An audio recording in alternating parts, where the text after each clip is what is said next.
1 de João 2:28. Podemos? Diz assim a Sagrada Escritura: Agora, pois, filhinhos, permanecei nele. Assim poderemos ter plena confiança quando ele se manifestar, e não seremos vergonhosamente afastados dele quando da sua vinda. E, já que sabeis que ele é justo, sabei também que todo aquele que pratica a justiça nasceu dele. Vede que grande presente de amor o Pai nos deu, sermos chamados filhos de Deus, e nós o somos. Se o mundo não nos conhece, é porque não conheceu o Pai. Caríssimos, desde já somos filhos de Deus, mas nem sequer se manifestou o que seremos. Sabemos que quando Jesus se manifestar, seremos semelhantes a Ele, porque o veremos tal como Ele é. Todo aquele que espera nele, purifica-se a si mesmo, como também Ele é puro. E todo aquele que comete o pecado pratica a iniquidade, e o pecado é a iniquidade. Palavra do Senhor. Bom, essa é uma leitura, talvez das leituras mais bonitas da carta de São João. Quem estava hoje de manhã na formação deve tentar pô-la em prática agora, ao invés de ficar voando e pensando no universo paralelo. Para que essa palavra, de fato, ela se manifeste em nós. Reparem que eu vou destacar alguns direcionamentos dessa palavra. Essa palavra, para nós, ela é muito significativa porque ela já começa com uma afirmação de Jesus muito importante. Filhinhos, permanecei nele. E a palavra permanecer para a comunidade Fraterno Amor é uma palavra muito importante, porque é a palavra de João 15, a palavra mais repetida no capítulo que nós meditamos aqui na comunidade. Permanecei nele. Aí ele continua: assim poderemos ter plena confiança quando ele se manifestar, e não seremos vergonhosamente afastados dele quando da sua vinda. São dois momentos. Assim poderemos ter plena confiança quando ele se manifestar. É um momento. E não seremos vergonhosamente afastados dele, já é outro momento, quando da sua vinda. A gente sabe muito bem, por um contexto teológico, que Jesus veio uma primeira vez como Messias, Salvador, Redentor, e virá uma segunda vez. E virá de duas formas. A primeira pode ser pela morte, quando ele vem ao nosso encontro na ocasião da nossa morte. E uma segunda maneira, os estudiosos chamam de parousia, que é aquilo que a gente escuta sobre uma segunda vinda, onde ele virá como juiz e se manifestará, e julgará os povos, ressuscitará os mortos e separará as ovelhas dos cabritos. né? Dirão aos que estão à esquerda, depois dirá aos que estão à direita, né? Vinde a mim, afastai-vos de mim. Muito bem. A palavra está dizendo: permanecei nele, a fim de que possas ter plena confiança quando ele se manifestar, e não ser vergonhosamente afastado dele quando ele vier uma segunda vez. E aí João vai, então, continuando a sua reflexão, dizendo: e já que sabeis que ele é justo, sabei também que todo aquele que pratica justiça nasceu dele. Vede que grande presente de amor o Pai nos deu, sermos chamados filhos de Deus, e nós o somos.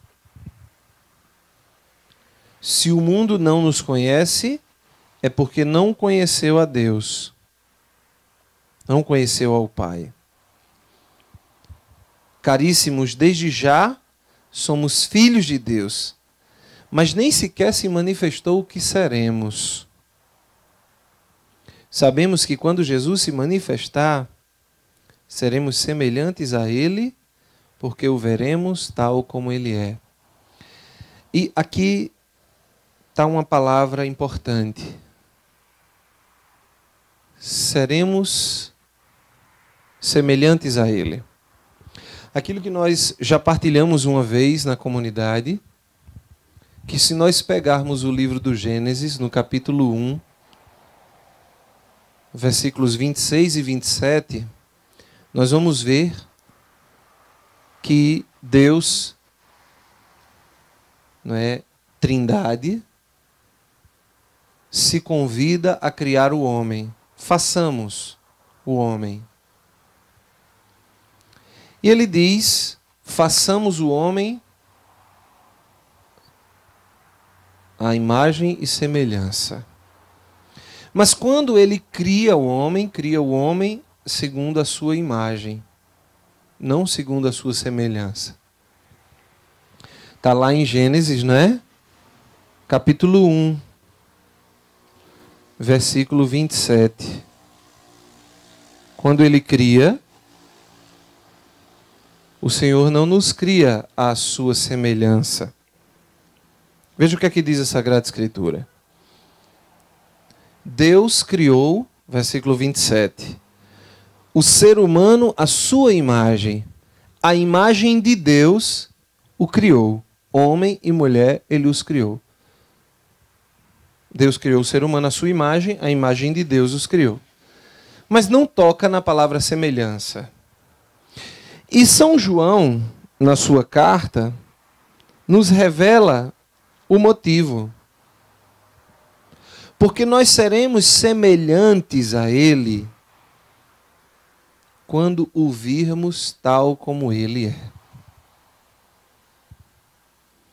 Então, queridos, a única maneira de nós sermos semelhança de Deus, de nós sermos semelhantes a Cristo, é buscar contemplá-lo tal como Ele é. Porque o grande problema do mundo, o grande problema do nosso mundo na atualidade, é que do mesmo jeito que com o tempo nós fomos desconfigurando o ser humano da imagem de Deus, quer dizer, Deus criou a imagem, a semelhança Ele deixou para sermos à medida em que formos vendo Jesus como Ele é, então nós vamos nos configurando à imagem dEle, ou à semelhança dEle, né? Sermos semelhantes a Ele. A imagem é fácil, porque a imagem é do homem, do ser humano. Mas a semelhança não é.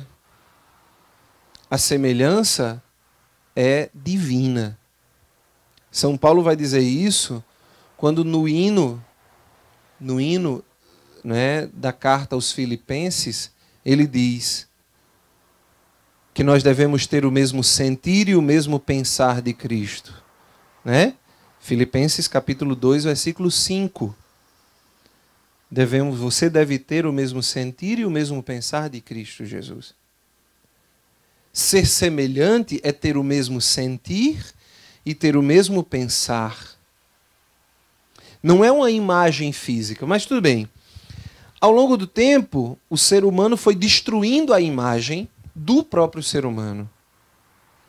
Fomos nos tornando animais, né? Fomos nos desfigurando. Você pega um viciado em droga, por exemplo, e você vê o cara completamente desfigurado, né? Você vê os dedos comidos, né? Todo queimado, o rosto seco.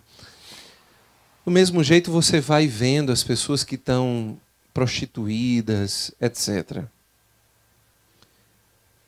A imagem foi destruída. E do mesmo jeito que nós fizemos isso com o ser humano, também nós fizemos isso com Deus. E principalmente nos nossos tempos.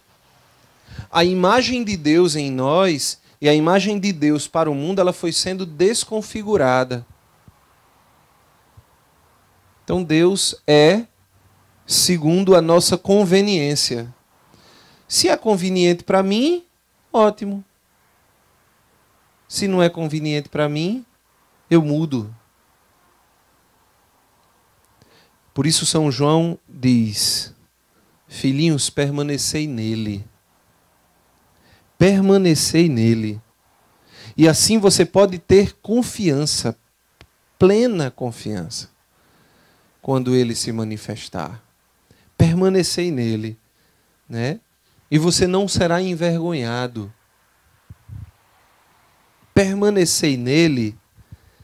E quando Jesus se manifestar, você vai ser semelhante a ele, porque o verá tal como ele é.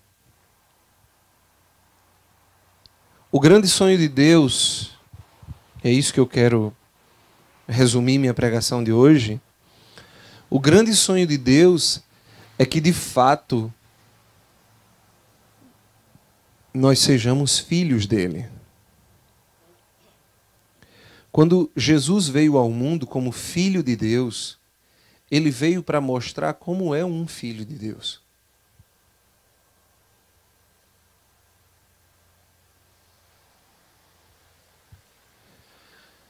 Quando Jesus veio revelar ao mundo, quando ele se encarna e vem revelar ao mundo, ele vem mostrar como um filho de Deus deve ser.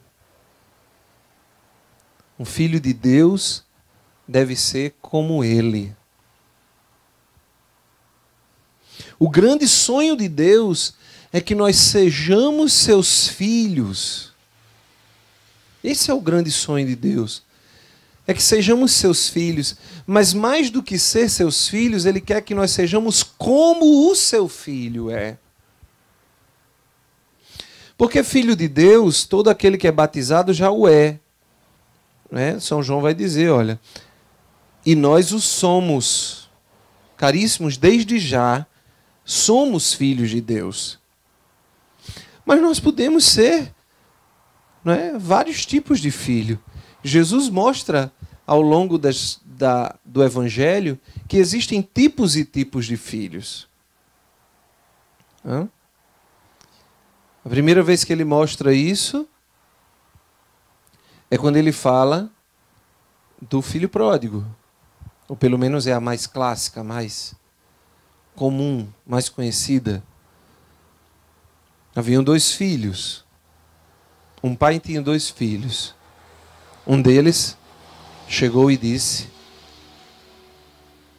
Pai, dá-me a parte que me cabe da herança.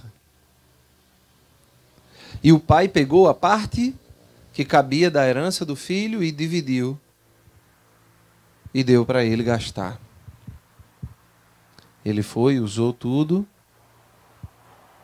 Depois volta para casa, arrependido, porque estava comendo lavagem de porco.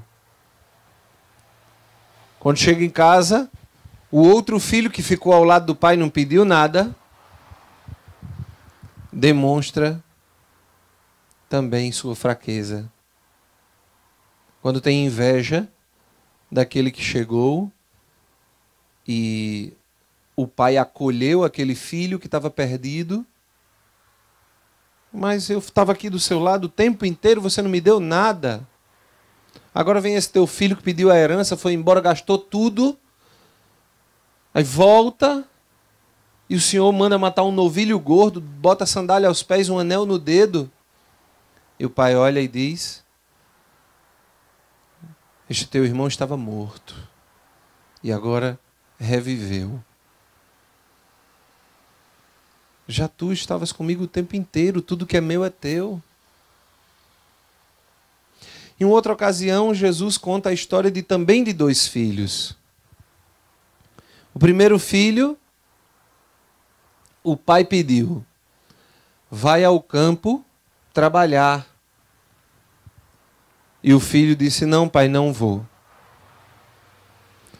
Depois, arrependido, foi. Depois o pai pediu então ao segundo filho: vai ao campo trabalhar. E o filho disse: sim, pai, eu vou. Mas não foi. E Jesus diz: o filho que agradou ao pai foi aquele que, mesmo tendo dito não inicialmente, depois foi. Jesus vai mostrando os tipos de filhos que nós podemos ser.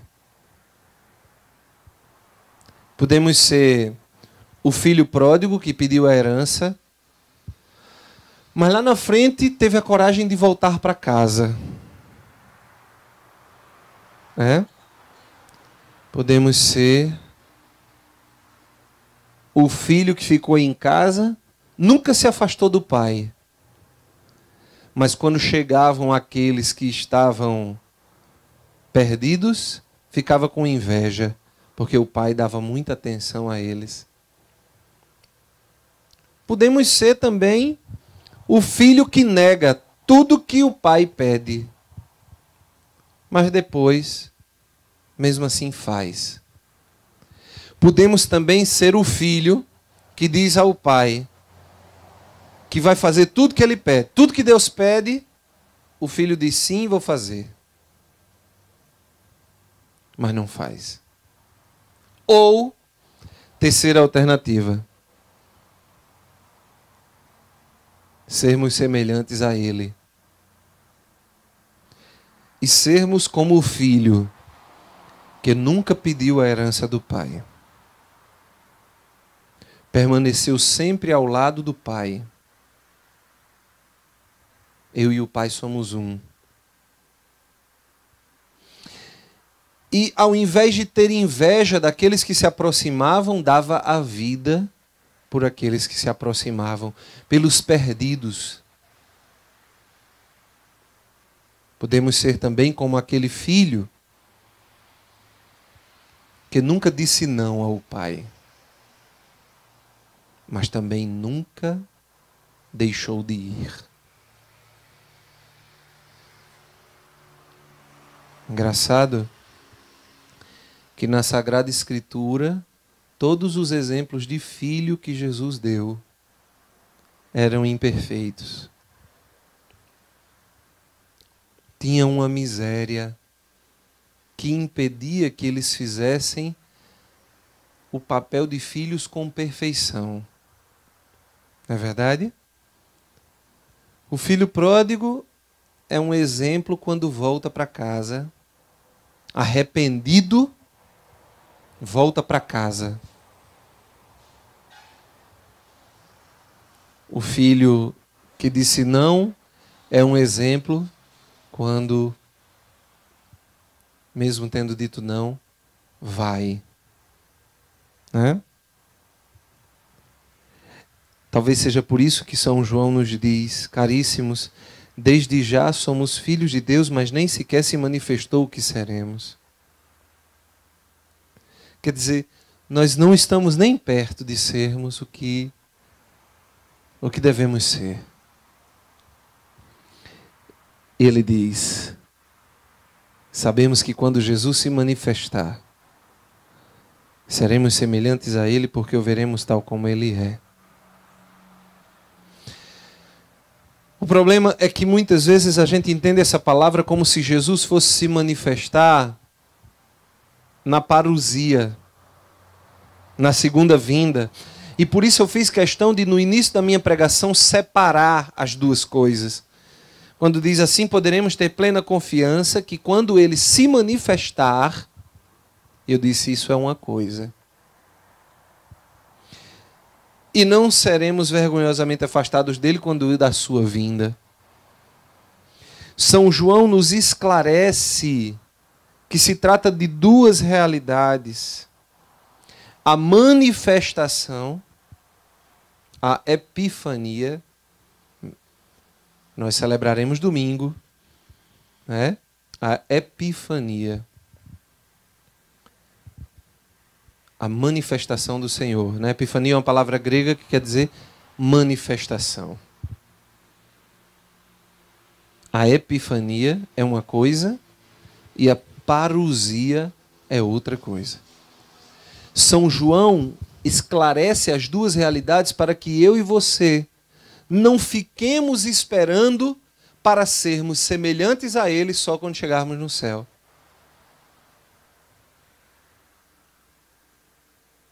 É muito bonito na história da igreja quando a gente vê que os santos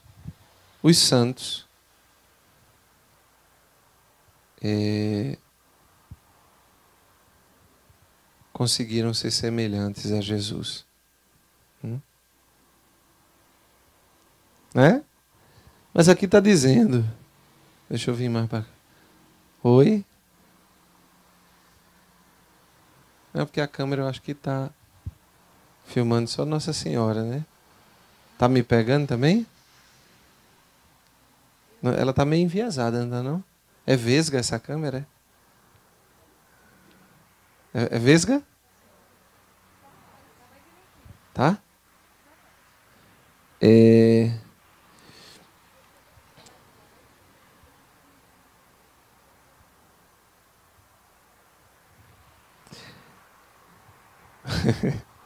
Brincadeiras à parte,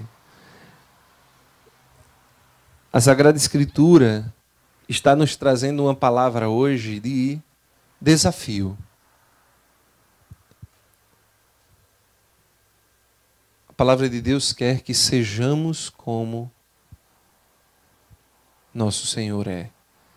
Sejamos semelhantes a Jesus. Não esperemos para sermos semelhantes a Ele quando chegar na eternidade. Sejamos como os santos foram. São Francisco de Assis foi tão semelhante, tão semelhante, tão semelhante que recebeu no seu corpo até as marcas. Você está entendendo? Recebeu no seu corpo até as marcas. Né?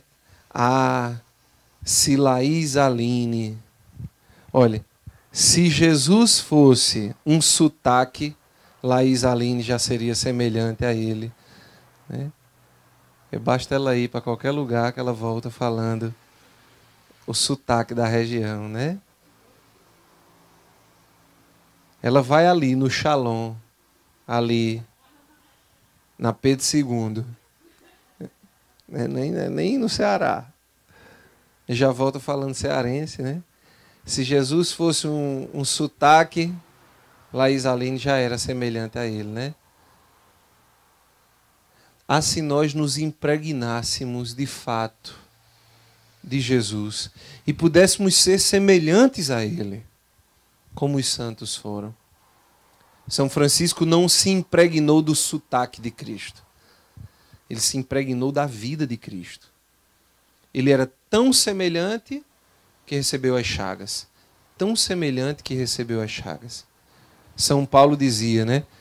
Já não sou eu quem vivo, é Cristo que vive em mim. E tantos santos fizeram esta mesma experiência. Alguns fizeram até no seu corpo. São Francisco poderia dizer com toda clareza, já não sou eu quem vivo, é Cristo que vive em mim. A minha carne eu crucifiquei com Ele. Literalmente. né? São Padre Pio, tão próximo da gente, né? Tem missas dele celebradas, né?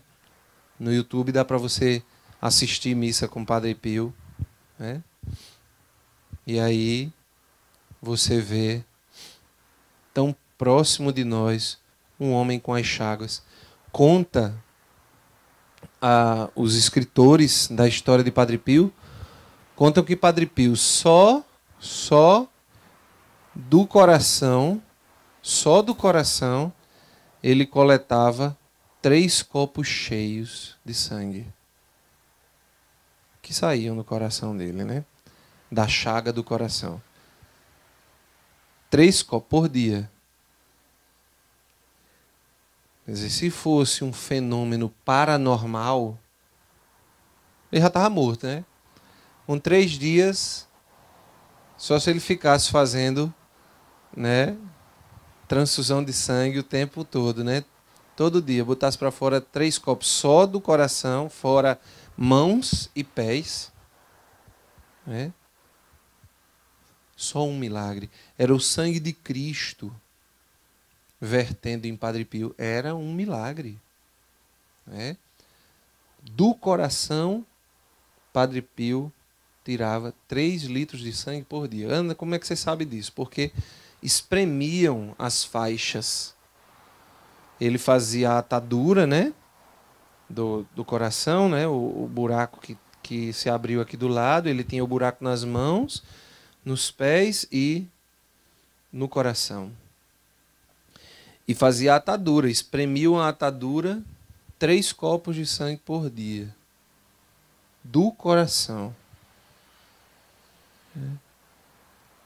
Padre Pio podia dizer, já não sou eu quem vivo, é literalmente Cristo que vive em mim. A Sagrada Escritura está nos convidando a isso hoje. Eu quero ser como Cristo. Eu quero ser como Ele. Melhor ainda, eu quero ser filho de Deus como o Filho de Deus me mostrou que deve ser um filho de Deus.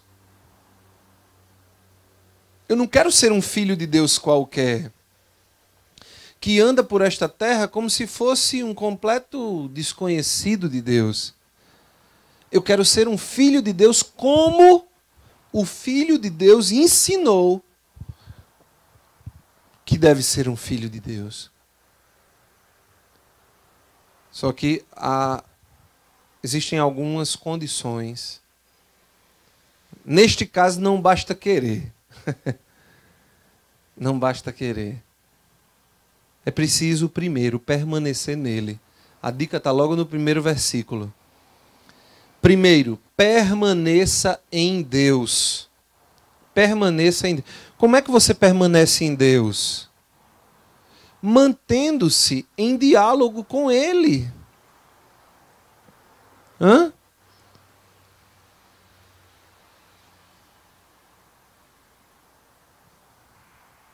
Eu tenho amigos que há muito tempo já não converso, e certamente se me sentar hoje para conversar com eles, eu não saberia o que conversar. A não ser das coisas das antigas, como a gente diz, né? Entendem? Porque eles não participam mais do novo da minha vida. Quando a gente perde esse contato com Deus, a gente vai perdendo toda a novidade. E ele vai ficando um estranho para nós. Entendem? E olha, não se iluda não. Você também se torna um estranho para Deus. Não é porque Deus deixa de ser onisciente. Entendem? Deus continua sendo onisciente. Mas nós podemos ser estranhos para Ele também. Quem diz isso é Ele mesmo. Está lá. No Evangelho, Jesus vai dizer, né? Muitos dirão, preguei no teu nome, profetizei no teu nome, curei no teu nome, fiz milagres em teu nome, e eu direi, não vos conheço. Você pode se tornar um estranho para Deus e Deus um estranho para você. Permaneça nele para que vocês dois não sejam estranhos. Né? Eu fico impressionado como muitas pessoas chegam para mim para dizer, Andrei, olha, reza a Deus por isso, por essa causa aqui, por favor. Porque tu sabe, né? Ele te escuta. Bom, isso não é verdade, né? Aliás, ele me escuta, né? Mas nem sempre me atende. Agora, muitas vezes, de fato, você é um estranho para Deus e Deus é um estranho para você. Você não sabe nem como pedir. Mas quando você permanece nele, a sua relação, embora continue respeitosa, continue a relação de uma criatura com seu Criador, mas ela se torna uma relação de intimidade. Deus conhece a tua alma e tu conhece o tanto de Deus que tu podes conhecer. Porque Deus não cabe na tua cabeça, né? Ele é ilimitado e você é limitado, né? Por mais que você queira botar Deus dentro da sua cabeça, ele não vai caber. Mas você pode conhecer o máximo que dá para caber na sua cabeça. Né? Se tiver a cabeça grande, tem possibilidade maior de conhecer a Deus. Né? Se tiver a cabeça pequena, vai conhecer menos a Deus, viu? Então, Deus pode ser um estranho para você. E você é um estranho para Deus. E por isso você não sabe como pedir. Aí você tem suas causas diárias para conversar com Deus e não sabe. Nem sabe conversar, nem sabe quando ele fala. Tinha um pedreiro que trabalhava aqui na comunidade, chamado Seu Zé. Seu Zé tinha uns 70 anos, mais ou menos. E Seu Zé, ele tem uma dicção muito boa. Quando ele fala, a gente compreende tudo o que ele diz. Não é não? Aí juntava ele e Igor. Né? Igor não escuta muito bem, né? Tem um problema de audição. Seu Zé tem um problema da fala. Era os gritos dentro de casa. Seu Zé fazia, Igor! Quando chegava para cá, aí Igor, hein? É o que, seu Zé? Hã? Era uma confusão. Né? Agora, acaba convivendo com o seu Zé todo dia, não era? Quando ele fazia um som, o caba, eita, é a colher de pedreiro que ele quer, né? Ele fazia outro som, o caba fazia a marreta. Você já ia identificando. Não é assim? Quem já foi mãe aqui, não vai identificando os sons do bebê, né, Thaís? Vai identificando os sons do bebê, né? Para mim, o som é o mesmo. Mas para a mãe tem alguma coisinha diferente que ela sabe. Quando ele está cagado, quando ele está com fome, né? Quando está com sede. A mãe sabe diferenciar. Para mim é o mesmo choro. O choro é o mesmo. Quando está com gases. Para mim o choro é o mesmo. Mas a mãe sabe a diferença. A gente tinha essa sensação com o seu Zé. Quando a gente começou a conviver muito com o seu Zé, ele vai, parecia um árabe falando, né? Mas a gente já sabia o que o seu Zé queria, pegava. Uma exceção ou outra que aquela palavra ainda não tinha entrado no nosso idioma, era que a gente tinha que pedir a ele para falar mais umas 2 ou 3 vezes para a gente poder decorar o que era que ele estava querendo dizer, né? Eu fiz essa brincadeira para dizer o seguinte, que Deus, nós e Deus, quando não temos um relacionamento, quando nós não permanecemos em Deus, nós podemos ter com Deus a mesma relação que nós tínhamos com o seu Zé aqui na casa. Né? Deus está falando com a gente não entende. Porque ele fala diferente de nós. Os meus pensamentos não são os vossos pensamentos. Os meus caminhos não são os vossos caminhos. A diferença de Deus para seu Zé é que era o meu idioma não é o vosso idioma. O meu português não é o vosso português. Né? Mas para Deus os meus caminhos não são os vossos caminhos. Os meus pensamentos não são os vossos pensamentos. E aí quando Deus fala, a gente não entende. Aí fica, fala, Senhor. Fala mais um pouquinho. Diz mais uma vez, né? É ou não é? Me lembro quando eu entrei na Renovação Carismática, eu sempre conto isso, né? Na Renovação Carismática, antigamente, tinha muita mania de fazer um sorteio da palavra. Então, pum! Né? Abria e era aquela palavra. Às vezes dá certo, né? Às vezes dá errado. E aí o cara tá lá pedindo a Deus uma palavra, né? O Senhor me deu uma palavra, me deu uma palavra. E quando o cara abre, aí tem assim... E... Sansão pegou a queixada do burro. Aí você... Né? Queixada do jumento. Fala de novo, Senhor. Fala de novo que eu sou lento de entendimento. E o Senhor pensando lá em cima. Exatamente. Exato. Por isso que eu abri nessa passagem. E aí você faz de novo. Aí quando abre, aí está lá. E a prostituta de Babel. Aí você faz, não, Senhor, tu falas muito difícil. Tu falas muito difícil para mim. Aí antigamente os cabas abriam metade do olho e procuravam aqui, ó. Isaías 43. Fala, Senhor. Ah, tu és o meu filho muito amado. Sim, Senhor. Agora eu entendi. Então, essa intimidade é zero, né? Deus fala conosco no dia a dia. Vai nos dando os sinais no dia a dia. Vai falando conosco através dos acontecimentos mais simples. Mas é preciso permanecer nele. É preciso ter amizade com ele, senão a gente não vai entender. Deus vai estar falando, gritando, jogando pedra na nossa cara e a gente olhando para o outro lado. E a segunda coisa, primeiro é permanecer, e a segunda é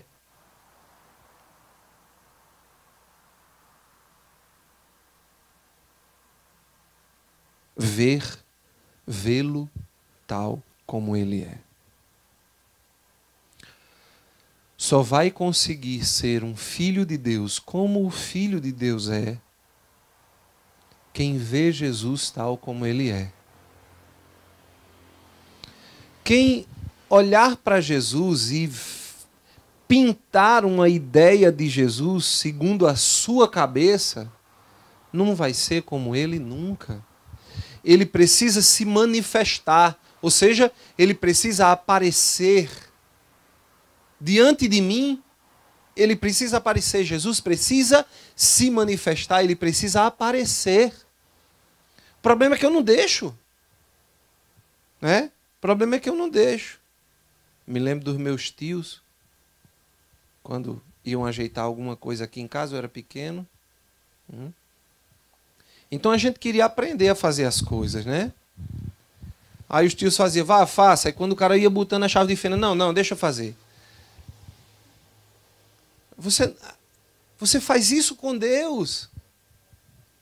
Você pede a Deus, quando ele pega a chave, você diz, não, peraí, deixa eu fazer. Outro dia tu aprende. E a gente vai fazendo isso com Deus. Deus não tem tempo para se manifestar diante de nós. Para a gente enxergá-lo, a gente não para. A nossa oração é corrida. A gente reza pensando no que a gente tem que fazer depois. E quando a gente chega no depois, a gente faz o depois pensando no depois. A gente não consegue ter uma vida litúrgica. A gente não consegue que a nossa vida seja uma liturgia perene. Eu preciso de horas.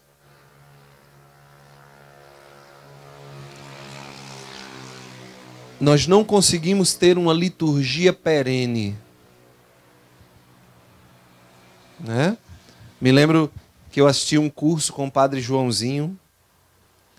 Padre Joãozinho é que fez aquela música bem conhecida, né? Jesus, manda teu Espírito para transformar meu coração. E o Padre Joãozinho dizia assim, liturgia, um dos elementos da liturgia é ritmo. Toda liturgia tem ritmo.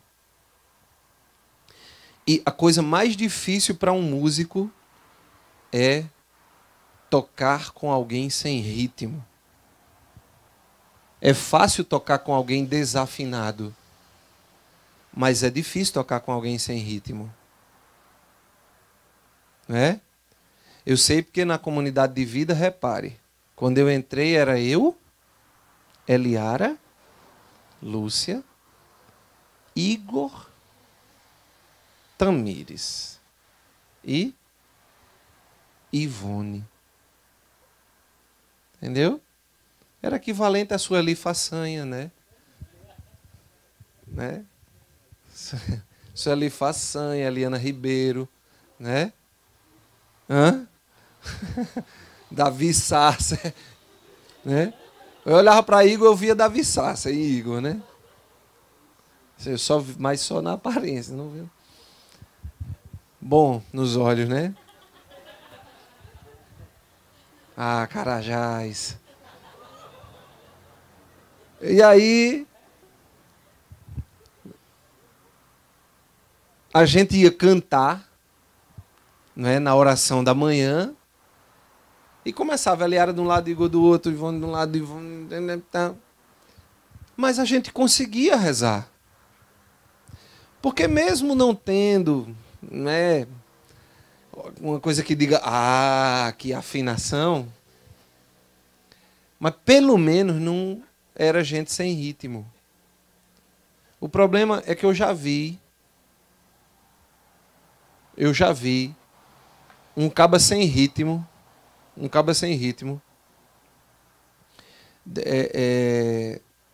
quebrar o ritmo todinho de um CD. O cantor do CD se atrapalhou, o cabo batendo palma aqui do lado de fora. Pra você ver como é grave o negócio do ritmo. É muito grave. Ritmo é muito grave.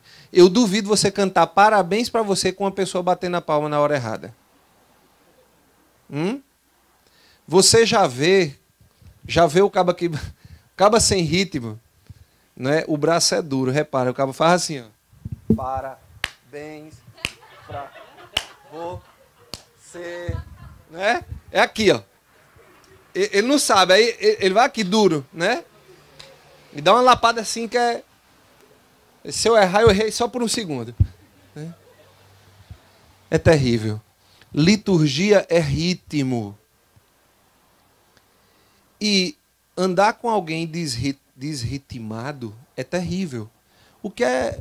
No desritmo, na desritmia, a gente tem para menos e para mais, né? O cara vai deixando a música mais lenta toda vez, ou o cara que acelera a música todinha, né?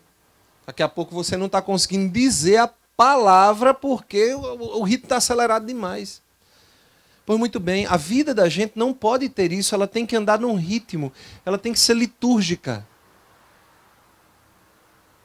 Entendem? Deus precisa ter seu tempo para fazer sua obra. É preciso esperar. São João diz isso aqui, ó. Versículo seguinte, é o versículo 3 do capítulo 3. Todo aquele que espera nele purifica-se a si mesmo. Deus precisa ter seu tempo. E se você anda adiantando os tempos, veio rezar a oração da manhã, mas está pensando no trabalho. Pronto, já adiantou. Já está pulando o ritmo. Já está correndo. A música do dia a dia já está correndo. Está se acabando. Entendem? Não dá para Deus agir quando eu não deixo que Ele se manifeste. E Deus não se manifesta no meu tempo. Deus se manifesta no tempo dEle. E é preciso que eu dê espaço para que ele se manifeste. Para quê? Para que eu veja ele como ele é. Para que eu o veja como ele é. Se eu não vir a Deus como ele é, não conseguirei ser semelhante a ele. Posso até ser filho. Posso até ser filho. Mas não serei semelhante a ele. Eu posso ser o pior filho. Ser filho de Deus é uma grande graça. É uma condição que por nós mesmos nós não teríamos. É uma bênção. Mas pode vir a ser, se manifestar contra nós. Porque eu posso ser o pior filho. Eu posso ser o filho que diz sim e não vai. E posso também ser o filho que nunca saiu do lado do pai. Mas quando se aproximam aqueles que estavam perdidos, se rasga em inveja. Eu posso ser o pior filho. Para que eu não corra esse risco, eu preciso deixar Deus se manifestar. Eu preciso deixar Deus agir em mim. Ele precisa aparecer. Ele não pode ser para mim aquilo que eu penso que ele é. Ele tem que ser para mim aquilo que ele é. E aí, ele vai dizer para mim o que é que tem que ser mudado em mim. Se eu crio um Jesus conforme eu penso que ele deve ser, então não há nada a ser mudado em mim. Não é? É ou não é?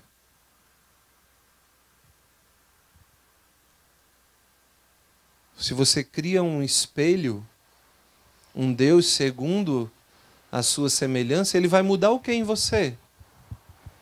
Olha, lá na clínica e nos atendimentos da juventude, a gente vê uma grande desgraça. Que os jovens, de modo particular, eles só procuram as pessoas que concordam com eles. Serve aquele amigo que apoia ele a usar uma droga, a namorar com a menina errada ou com o menino errado. Ele só procura o que convém a ele. Entende? Só que depois disso vai procurar o psicólogo, porque se deu mal. Ele está precisando de atendimento. Porque a gente está acostumado a querer que as pessoas concordem conosco. Uma das coisas mais sábias que um líder pode fazer é ter no seu conselho pessoas capazes de discordar dele. Entenderam? Por isso que Daniel entrou no conselho geral. Porque desde o princípio, quando Deus criava tudo, constituiu Daniel. E desde o princípio Daniel discordava de mim. E por isso Daniel entrou. Porque tem a coragem de discordar de mim. Porque isso é sábio. Quando eu tenho ao meu lado alguém que tem coragem de discordar de mim, eu vou ter alguém que vai me fazer olhar para outro lado para pensar de uma maneira que talvez eu nunca tenha pensado. Mas os jovens não têm essa sabedoria. Quando a gente é jovem, não tem. Aí a gente só quer a pessoa que concorda com a gente. Quando eu vejo, ixi, Maria, se eu contar isso aqui para fulano, ele vai mandar logo eu deixar. O cara já se afasta. Ó. Vai procurar o outro que vai dizer, vai, mulher. Continua.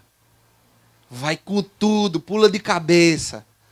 Quando tu cai, que quebra o pescoço, aquela pessoa que mandou tu ir pular de cabeça diz, eu sabia que ia dar errado.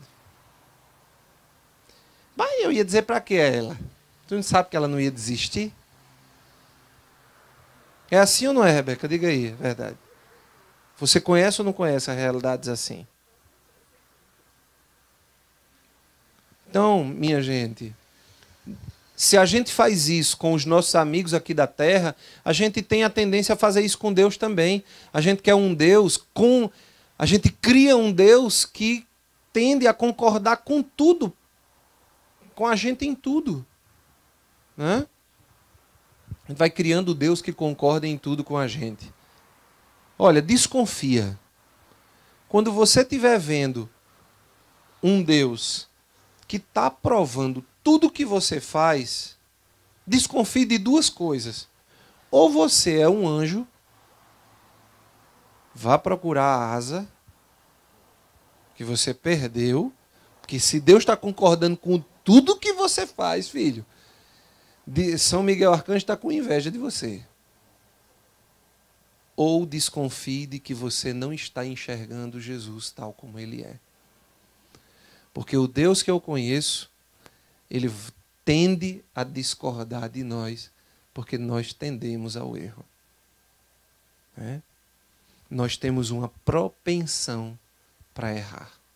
Então, se você quer ser filho de Deus, como Jesus, permaneça nele e deixe ele se manifestar, aparecer para você. Talvez ele diga para você coisas muito difíceis de você ouvir. Mas não tenha dúvida que aquilo que ele está dizendo a você é para que você só se torne semelhante a ele.